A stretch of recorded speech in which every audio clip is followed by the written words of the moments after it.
Hello, everyone, and welcome back to DBR on CBR. That's right, it is time once again for Dragon Ball Rewatch. And if you are watching along with us, we hope you're watching along on Hulu and or Crunchyroll, could be both. And we hope you are reading along with us in the manga, though that's not really applicable right now. We are your hosts. My name is Alyx. I'm Sam. And I'm John. Yes, episode 32, The Flying Fortress Vanished. The Japanese audience got this on October 1st, 1986. Americans, February 14th, 2002. We're still in our red ribbon prologue filler, so we're adapting no manga. This is all anime all the time. And boy, does it show. What a Valentine's Day gift this was. This episode in particular, I think more so. Last week we were talking about, this filler is getting better, but we're ready for like the official introduction of Colonel Silver. This episode is like, oh, we're still doing this. Okay. This episode was fun, but it had a real spinning our wheels feel. Like, I think the next two episodes, you could have taken them, cut half of each, and glued them together, and you'd have a good episode. This episode kind of does one thing, then just repeats it again, and then yeah. I will say, this is the episode where I'm noticing that Sabat's Colonel Silver is slowly turning into early stage Vegeta. Like, where it started a lot deeper, and as Colonel Silver starts yelling more, it's sounding more like that Saiyan arc Vegeta. So it's getting interesting on the vocal aspects of it all. Yeah. Also, like, I don't know. This is the last time I said this last week, but was wrong. This is the last time we see Ox King and Chi-Chi for a while. Yeah. We resolve that quickly, and then we get this big extended aerial battle that really leads to nowhere. I do love Ox King being like, that boy's on a quest. Be patient. He'll come back, and that will be the refrain for the rest of Chi-Chi's life. I decided I'm using that as my excuse now whenever I have to skip out of something. That boy is on a quest. Yeah. Well, why can't you come to this party? I'm on a quest. Sorry. Sorry. I did like our little Chi-Chi beam fight. That was fun. That was cute. Just for the final image of Chi-Chi in a pile of bodies. Yeah, she's got a body count. She's got quite the body count. I think I counted, it was like something like 8 or 9 dead people around her, or almost dead people around her. Not long for this world, people. Yeah. What I love is that you see they keep cutting between the beam shots. You don't see any of them hit, really. But you keep seeing the boomerang re-flying as if it's like zooming around, which I quite like. The other thing I liked about that fight is it's such a weird little moment, but Goku kicks the gun out of a dude's hand, and the onomatopoeia that pops up on screen is just gun. Yeah. Yeah. We've had some good onomatopoeia the last couple of episodes. Like, just gun. And it's like, yeah, no, that is what happened. Thank you very much, show. Can we talk about their guns in this episode? All the troopers have like BB guns. Yeah, they've gone down in realism since Silver's exceedingly accurate 38 revolver. I think it's 38. They all have that wooden, like, have you ever seen A Christmas Story? Like that? Yes. That Red Ryder BB gun? Like, it looked like that. Yeah, I get they're going sort of the old sort of World War II rifle effectively, but it's too short and it looks too fake. Yeah. So I'm not sure if it's a deliberate thing. Yeah. I mean, even those World War II rifles. Oh. Yeah. Well, everything is World War II. The uniforms are World War II. The armor is World War II. The aircraft is World War II. Those wooden stock guns, like, okay, this is the history nerd in me. Like, for a world, like, if we're going World War II, because again, that like very obvious Walther PPK, but then these wooden stock rifles would not have been as like standard issue for one of the bigger armies, like the Italian army, yeah, but I mean, you're still using the AK-47s were turning this into the gun show. Yeah, I mean, AK-47 still have a wooden stock. I mean, in terms of World War II weaponry, you're looking at like M1 Garens and Springfield bolt action rifles. It just seems so not. It just seems so low tech for everything else. I don't know, for me, they look like if you ever go to like Disneyland and they have the shooting galleries there, it doesn't look like one of those pellet guns you'd get there. I'd say I'm not sure if it was a deliberate change or if it was just this is how we drew them. It just makes them look a little bit weird. There's at least one wolf guy who just looks like a child with his. Yeah, and I think everything is kind of World War II-esque with the Red Ribbon Army, apart from like the pot-bellied robots and Planes. other other things they embellish on. Also is like Dr. Brief's like the Oppenheimer of Dragon World because we see them all use like capsules and everything. Like, what hell hath he wrought with his inventions that built Capsule Corp? I loved that sequence. It was really cool to see the capsules being used. But lads, the buttons for your tanks to capsule are on the outside. So in this universe, the whole thing in World War II, they trained like they were trying to train dogs to run at tanks. Yeah. This would have worked in the Dragon Ball universe. Just teach them to go press the button. I also like the fact Red Ribbon don't have separate ground and air forces. Nope. So no one in this army is specialized, which explains why they nearly lose this fight. This is why you separate. I have a question. Because the Transformers universe explains this, but I don't think the Dragon Ball universe does. If you're inside of something that is a capsule, and the capsule closes, it returns to its like tiny capsule form. Are you crushed to death inside of the capsule, or are you just miniaturized? I don't think that ever came up, but I'm having like weird faint memories of it coming up in one of the games. I can't remember which one, and this might be me having a hallucination, but I weirdly remember it. I just assume they're like Pokeballs. They just kind of like but instead of a beam in a cloud of smoke with the onomatopoeia bomb without the B at the end, something will either get stuck in it or burst out. To be fair, I think we can argue that it probably doesn't miniaturize you, it probably just kicks you out. Because surely if they had like Pokeball technology, why didn't they use that on the Ox King?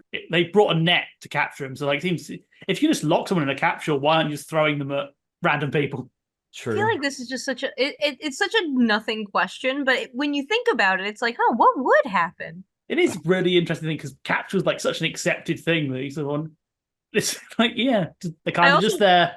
I also love that it's so hard to talk about this filler episode that I'm just devolving into hypotheticals about the Dragon Ball universe. I really forgot that we were due for more filler and then I forgot that we technically get like, by the end of this, like within the next couple weeks, we're going to get 3 introductions to Colonel Silver, because it feels like every bit of filler they're just like, oh, look at this really awesome guy. And if you're like watching them back to back like us and presumably you at home on Hulu and Crunchyroll, you're gonna be like, yo, we've already we know who this dude is. This is why I don't blame you being wrong, because so much of these episodes keep feeling like we're coming back from commercial break. Like, you remember old sitcoms, how whenever they came back from commercial they would restate the plot? That seems to be what we're doing with these episodes. Like, you're going, oh, this is Colonel Silver, he's evil. Like, yes, you just showed us that. We saw that 15 minutes ago. I know we have short attention spans, but not that short. You showed us that. He's clearly not wearing a shirt. We know he's evil. Like, those are the 3 things that we get out of Colonel Silver. All we need to know. Yeah. In the 80s, that was a character. I mean, that's kind of true. true. Is.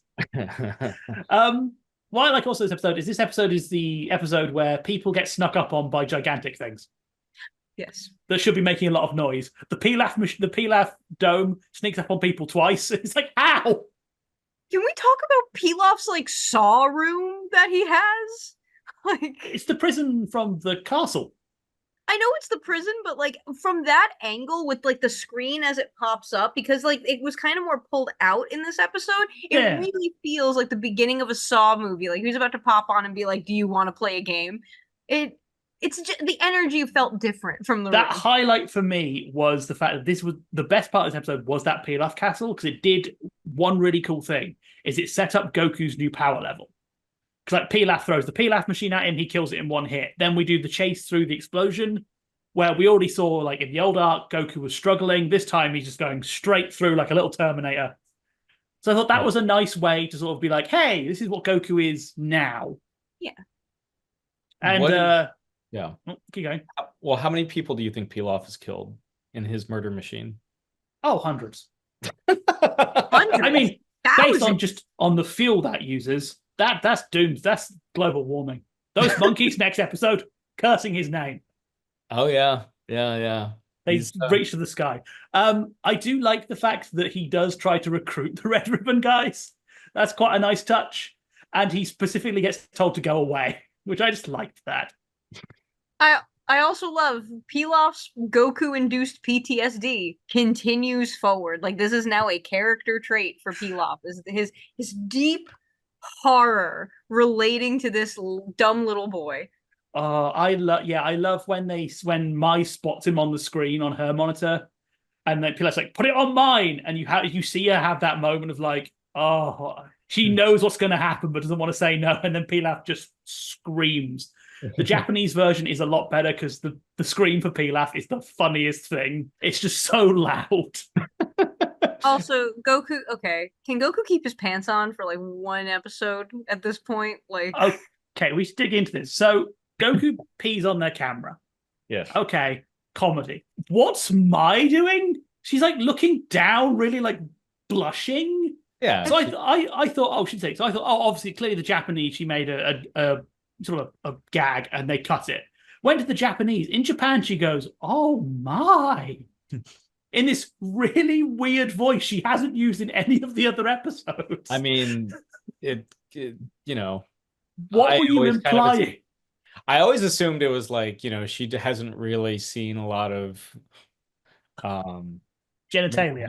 Male genitalia. Yeah. And so I guess we don't know what Pilaf is. I don't think she sees his junk. He's always wearing the little nighty gown whenever he goes to sleep. Completely. I mean, they were living in very close quarters. I've had mixed gender roommates, and inevitably someone is going to see someone naked.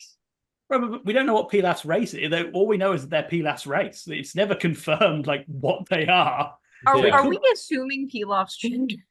Yes, we are. Well, he's Emperor Pilaf, not Empress Pilaf. Emperor can be gender neutral. It doesn't have to be. He does use male pronouns in I know. I'm just pointing out it's quite funny that we don't know what Pilaf is. We just know he uses male pronouns for some reason. Yeah, I have to revive this debate. Is he of the Garlic Jr. race? I kind of hope by Chuck. I kind of hope not, just because I like the idea that it's like that thing where everything will eventually evolve into crabs. In the Dragon Ball universe, every race will eventually become Pilafs. Yeah. It's the most evolutionarily advantageous form factor. Yes.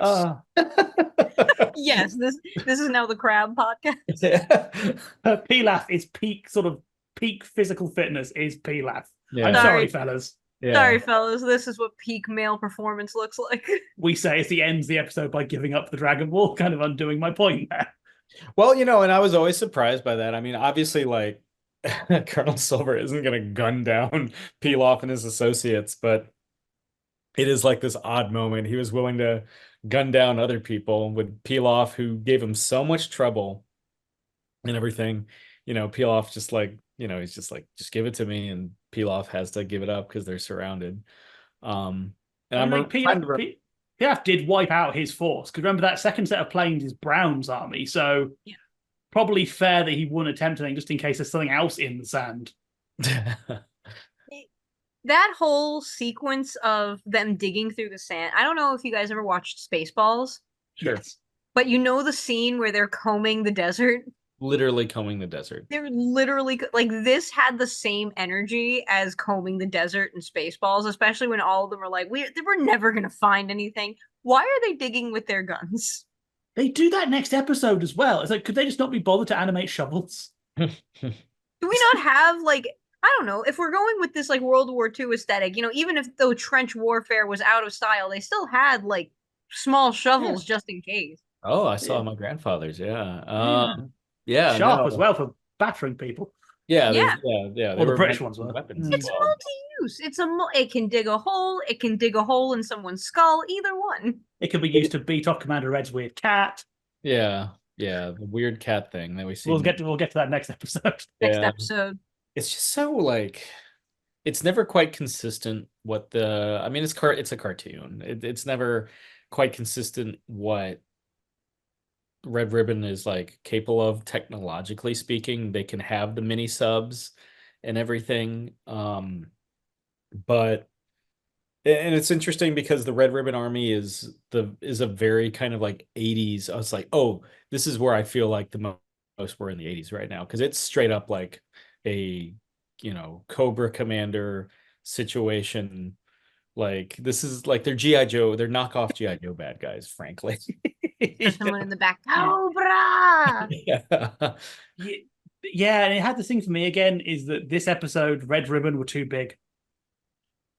They just had too many planes, and I think it's a point with it when you're doing fictional armies, when you get so big, you just become comical. Like when you're doing like this, like the sheer number of planes around the Technodrome, it just makes them look silly. Because like, look, college is expensive, and the Red Ribbon Army is gonna get you into college on the GI Bill after you leave. Yeah. So, talking of technology, can I point out what I found really interesting about the planes? Is that they're firing the Destructo Disc animations, or the little blobs, which will later become what the Destructo Disc is. But you do see some of them ejecting shell casings. Yeah. Yes. Yeah, I think we see similar kind of almost elliptical gunfire later.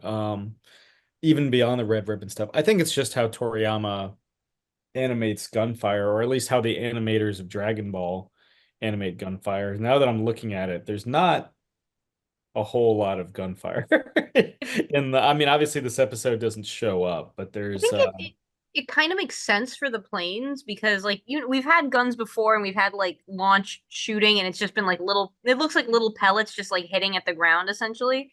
And I think for something as big as a plane, it kind of makes sense. Granted, it's not going to look like a bullet from a plane, but it does make sense visually to like indicate, oh, these planes are shooting at each other, even though there are shell casings. Or it's Outlaw Star and they all have caster guns. Two options. It just always tickles me because I grew up with like the Marvel cartoons where like Spider-Man ones where everyone was given laser guns. Yeah, big laser guns. Yeah, laser guns. Yeah. So I love this in this situation where it's like, oh, they're firing lasers, but they're also firing out shell casing. So it works for neither audience. Fun fact about that Spider-Man series, really quick: every window in Manhattan is open because they couldn't show Spider-Man crashing through a window. Yeah. Fun bit of censorship from that. There goes my vacation plans. Talking of censorship, interesting fact: this episode on Toonami had a major cut. The bit with Goku and Chi-Chi nearly getting hit by the Red Ribbon jet when it comes at them was that whole sequence with them falling off and grabbing tail was totally removed. Obviously, we're only we're not even a year out from 9/11, so plane-based violence was big no-no. The planes crashing later was kept in, which is surprising, but just that specific moment was cut. It just cut straight to the next scene. Yeah. I actually like the animation on that too, when they're like flying underneath the curve of the Technodrome, which is just what I'm going to call it from now on. Like that, I like the shot that they have there. It's a very Star Wars shot. You do get, and like, there's literally in one of the plane fights, you do see one of the planes doing the trench run. It comes towards camera, which is so blatant, it just has to be a direct shout out. Yeah. Yeah. They're just going to kind of nick this. I mean, the Technodrome is basically the Death Star with like other odds and ends. With extra Death Star attached. Yeah. Yeah. And based on the escape pod, an extra Death Star inside of it. Yeah. There has to be like so much like that desert is just is like an aircraft graveyard now, I assume. So, and in like 30 years, people are going to be going through to pick up the scrap metal to sell it. Like the circle of life, if you will. It could be like a prequel to Sandland, as far as I know. That could be dope, actually. I'd be down for that. Like at the end of The Wind Rises, where he's going through sort of when his wife dies, he's going through all his destroyed inventions. Yeah. Remind me a bit of that. Yeah, this desert has seen a lot of horrible things. I took him horrible things. I really did love the reveal of them, Commander Silver on his landing with the parachute. Yeah, like they do them crashing. The next scene, like the parachute is so in the middle of shot to the point it feels more like fine. We're still. I mean, is this the first interaction between Goku and Silver over the walkie-talkie? Did Goku even hear? I wasn't unsure if Goku heard that or if it was a double cross. Because Goku then immediately goes to pee. He doesn't seem to really acknowledge it. That's fair. Yeah. But it really is, like, in theory, the first time they have been in range of each other. Yeah. Yeah. They'll get to know each other real good in about, I keep saying 2 weeks. Like I it's mean, the magical number. next week he shouts at him. Yeah. Yeah. Yeah. Sounding like Vegeta. Yeah. Like, I know I'm harping on this, but the thing I've noticed with Colonel Silver, the few episodes we've had him, is that I think Sabat was really trying to figure out how he wanted this character to sound, because he started off like much more kind of in that evil Yamcha range in the beginning, and now as things kind of get more intense, he's turning into it almost gives a little Brian Drummond actually when he's doing it, because the way he talks is turning into, your father was an average warrior, but a brilliant scientist. And no, that's not true. But he is going a little Drummond with it, and I think that that's kind of interesting. It is. He also has one of my favorite line deliveries of the entire episode, where they do the really nice cutaway of Pilaf going, "Who are these guys?" And it cuts the Silver going, "Who?" No, it's his pilot saying, "Who are these guys?" And he goes, "Probably some reckless millionaires looking for kicks." Looking for kicks. It's such a good, like a drug PSA. It's great. But I also like how he says it implies that this is a recurring problem for the Red Ribbon Army. They're like, Pilaf isn't special. There's just hundreds of weird little tyrants with their flying machines just knocking around. Yeah, with their weird like Elizabethan frilled collars and a weird like technological, like he's more technologically advanced than the Red Ribbon Army. Still loses because it's Pilaf. And he I also gotta go back to that interaction between Pilaf and Shu, and Shu is like having that thought in his head that Pilaf apparently hears just to knock the crap out of him a little bit, and his little like chair to just go over, whack Shu, and go back. Yeah. I love their little ship, like their little Legends of Galactic hero kind of cockpit. I'd watch a spin-off where it's just the Pilaf gang trying not to explode. Like, I'd watch that. Yeah. We get close in Super. Speaking of my looking at boys too young for her, Yeah, there's a whole list of questions that comes with that. I remember when I saw the sequence in this episode when the Red Ribbon Army gets sucked into Pilaf's chamber. It'd been a long time since I've seen this episode, and I was just like, oh, did we just like see people like die? No, they just get whisked away to some prison room. Okay. their saw chamber. Yeah, there was a moment where I was like, oh, you're just killing off, just like because you can. You're just killing off disposable red ribbon soldiers. Okay. Literal cannon fodder. Yeah. This episode's weird with death. Just because of that, we're still like playing around with certain things. Like the plane crash is presented as a big crash, but then they just survive like nothing happened. Like Silver isn't even like sooty or dusty. He's still fine. And then this leads to the end, which really bugged me, because we're at cop out number 2 with cliffhangers, because they do the "is Goku dead?" No. And he clearly is. There's been no build up.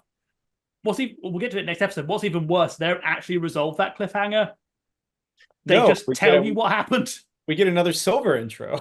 Yeah, we get another Silver.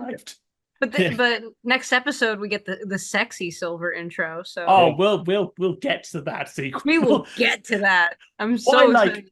It actually sort of spoilers for next episode a little bit here. Is you can sort of feel this going off the rails episode slightly with the dubbing, because there are a load of weird bits of dubbing in this, and then next episode they get slightly worse. So I really do get the feeling backstage there was some like, this is just filler, knock it out. Yeah. Let's have fun. Let's have a good time, boys. It is the first episode included if you buy it season by season on DVD or on digital HD, like through Vudu. It is the first episode of season 2, what Funimation Crunchyroll calls season 2. And so we're definitely leading with our best foot forward. Yeah. I'm still at that point. Imagine being one of the American kids who had like 4 months for this, and this is what you get led back into. I'd say at least this episode isn't Nam. At least it isn't Nam. I still think that might be the worst of the filler episodes. This one honestly felt the most like you could skip it entirely and just not have to worry about it. This is the kind of episode that Kai would have gotten rid of. Yes. Yeah. I really think literally all you need, if you want sort of a sort of be a completionist, watch the first scene till Goku leaves, just because it's a rare bit of Goku and Chi-Chi before the sort of epilogue. And then after that, you can pretty much skip. Yeah. And there is cute Chi-Chi and Ox King stuff. Like that's always I do enjoy Ox King. Goku thinking wedding is a food. And that will continue. He will not be corrected until much later. Yeah, he did not hear that, or at least that did not take this time around. He'll try, and he does indeed try it next time. Yeah. Yeah. Oh, Goku. Talking of Goku's memory loss problems, I also like in this episode, he sees Pilaf's fortress and goes, "What is that?" It's like, Goku, you were flying next to it for a good 20 minutes while they were gluing the Dragon Ball back together. I think Chi-Chi's hitting you may have flared the memory problems. Yeah. Look, Goku's the thing that we always kind of need to remember about Goku that I absolutely love is that Goku is operating the entire series with severe brain damage, like actual factual brain damage that no one has done anything about. Goku entirely is just running off of the fact that as a child he had a traumatic head injury and everybody went, eh. Traumatic head injury, and the tournament was only like a couple of months ago where he would have got several concussions because Roshi hit him in the face several times. Oh yeah. And people wonder why Goku's dumb. How cool would a what if story be if they healed Goku and they accidentally restored his Saiyan programming?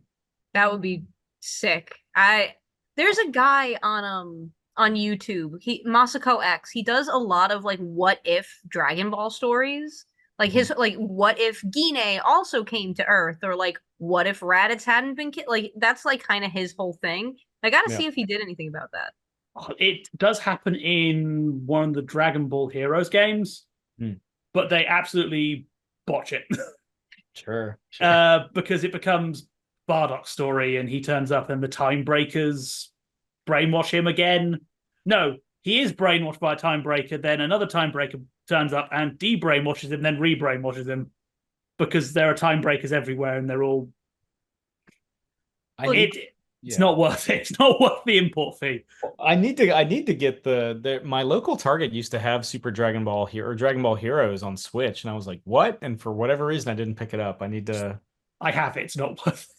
I feel like if you need to pull out Rip Hunter's chalkboard just to understand what's going on, and also super deep nerd cut there. Sorry about that, audience that doesn't care about American comics. But if we need to pull that out, if it needs to turn into if David Tennant needs to walk me through it, it's starting to feel a little too much, guys. Also, just the gameplay formula of Dragon Ball Heroes doesn't work on a console. It works in an arcade where you could be playing it for 10 minutes and then get some free cards, but on a console where you're sort of sitting down, it's like, there isn't much actual game here. It's roulette for children. You're not. Yep. That comparison is not selling me on it. I mean, there's a lot of games out right now that are roulette for children. This is more roulette than most. Yeah, but that's impressive. Do we have any final thoughts about the Yeah, about the actual episode? The actual episode. I'm just going to echo what I said. It's fine. I think in another series, I would be totally fine with this being as it is. But we've come from the tournament saga, and that whole Jackie Chun fight, also all the Nam stuff was so good. Mm-hmm. These episodes are kind of degraded by the fact that there was something near perfect before them, and now we're just like, this feels like mid-level seasonal anime today. Like, it's not bad. The animators did fine. Everything's fine. But you came after something where I was like, every week I was like, I need to see what happens next. And now we're just like, that kind of happened. It's It does make me think, like, is this the weakest season of Dragon Ball? Oof. It might. I think we'll have a better idea, obviously, in like months. But yeah, I think it might be, because I think this even though it gets better later, this early section has been fun, but just it doesn't feel Right. See, like, here's the thing. I actually, I remember really liking the Red Ribbon Army arc, but I genuinely do not remember all of this filler. So that that might be part of it. Like, that's kind of my final thought too, is like, it's fine. It's okay. It's passable. It's watchable. It is not the kind of filler that makes it so that somebody on the internet needs to make a new form of One Piece. You know, like that. Like it's not terrible. It feels superfluous. How about you, Yeah. Sam? You got anything? That's, I mean, I'll have another filler episode to weigh in on that. Because we're not Well, through this yet. Oh no, we've got to pace our filler complaints. we have to pace our filler complaints. And if you want to see our filler complaints as they continue on, you'll have to join us next week because it is the end of our episode. That's right.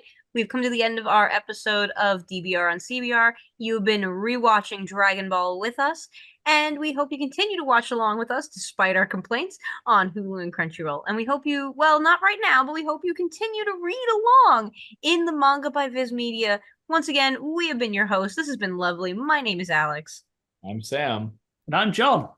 And we'll see you next time on Dragon Ball. Bye!